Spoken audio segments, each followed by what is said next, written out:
Hello everybody, this is the Wikstrand. Now, when it comes to the movie Sweeney Todd, the Demon Barber of Fleet Street, it is one of my absolute most favorite movies of all time.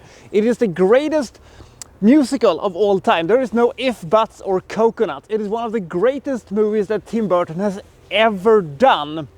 And I was curious when I found out that there was a nearly 90-year-old version of this movie that apparently was not a musical. So I saw it and I thought it absolutely sucked.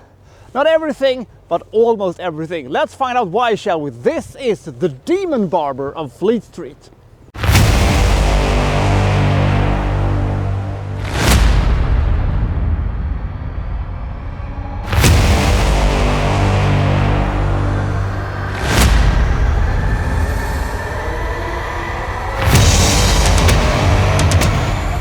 So Sweeney Todd is a barber on the aforementioned Fleet Street, and he usually hangs around in the docks to wait for, the ships that is coming from the New World and faraway lands where people has maybe, done good businesses and are loaded with cash, and then he takes them to his, nice barber shop, but not for them to get a haircut or have their beard shaved off, but he will put them in his chair, which he will turn upside down, in which they will fall down through a trap door and break their necks, and then he just rob them of whatever riches they had coming in. He is just a simple murderer and a thug. But like Tim Burton's version, he is in cahoots with Mrs. Lovett, who makes the wonderful pies in the shop next door. However, in this movie, it is only alluded to that maybe, kind of, sort of,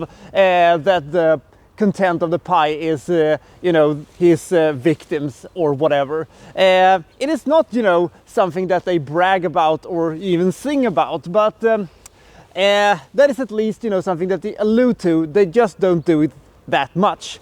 But a very important part of our story is Joanna. She wants to marry this guy, but is not allowed to because he has a very, very low standard on the ship that is shipping out.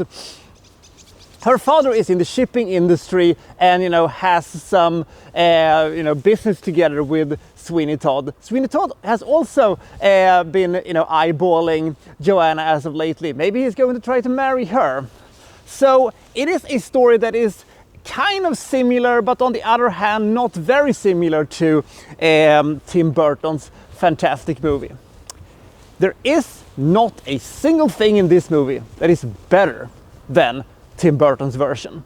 The acting is not very good, the production value is very poor, and I can't believe I'm saying this, but I just waited for somebody to break out into song, which I normally hate, but in this case I absolutely, thought that it lifted the story. And if you're going to compare the two characters, it's not even a sport. Not to mention that, Johnny Depp can, runs in circles around this yahoo, but the fact is also that the character of Sweeney Todd in Burton's version is just so much better. He's a vengeful and bitter anti-hero who wants to, avenge, people who has done him wrong. And he also had a kind of a sick sense of humor, and he had a character you did care about. Sweeney Todd, in this version, he's just a, jerk who murders people and is a greedy bastard. That's the only thing he is. He has almost no redeeming qualities to him whatsoever, but I think that he's more supposed to be the antagonist in this movie rather than the protagonist that he was. One thing this movie did that I didn't expect was the whole thing with the South African portion of the movie, which we have, guys being attacked in his hut by, Zulu warriors in South Africa. They kind of tie it into the rest of the story in a kind of a neat way, but when I saw it first I went, what? What was that?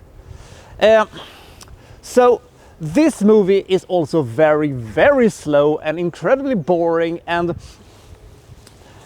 you're just watching this one with one eye and the other eye on the phone, hoping that, well, it must be over soon. This is a rather short movie, but the movie drags on and it just won't end. And the start and finish of this, I thought, was a very poorly done thing. The entirety of the modern version of Fleet Street contra the old version of Fleet Street, I thought it was unnecessary and it was ineffective storytelling, but maybe that's just me.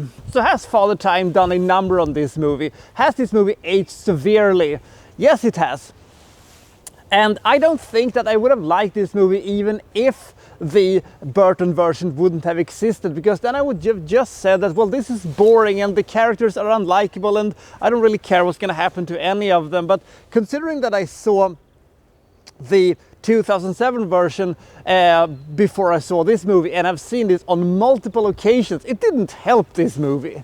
So I cannot recommend this movie. The story still has fascinating aspects to it, and there were a couple of things that almost sort of worked. And as I said, the story is strong enough so that it can overcome some of its flaws, but there are just so many of them. So this was a bad movie that I do not recommend, and if you have not seen the Burton version, see it, because it is fantastic. I haven't yet seen the TV movie with Angela Lansbury, who came out in the early 1980s, but I really doubt that it can hold a candle to my favorite musical of all time. Maybe one of the very few musicals that I unequivocally love. I love Sweeney Todd, the Demon Barber of Fleet Street. I do not love this movie. I don't hate it, but I think it is a complete waste of time.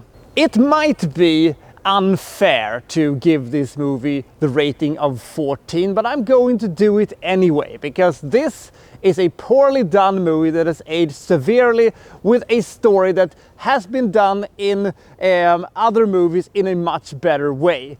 And there's no way around this. This movie has aged severely, and there is really no reason to see this movie, and you have officially been warned. So what do you think about this very old version of Sweeney Todd's story? Did you even know that it existed? Comment below, and I'll see you next time from Well So and So reviewing Well Such and Such. Thank you for watching. Thank you very much.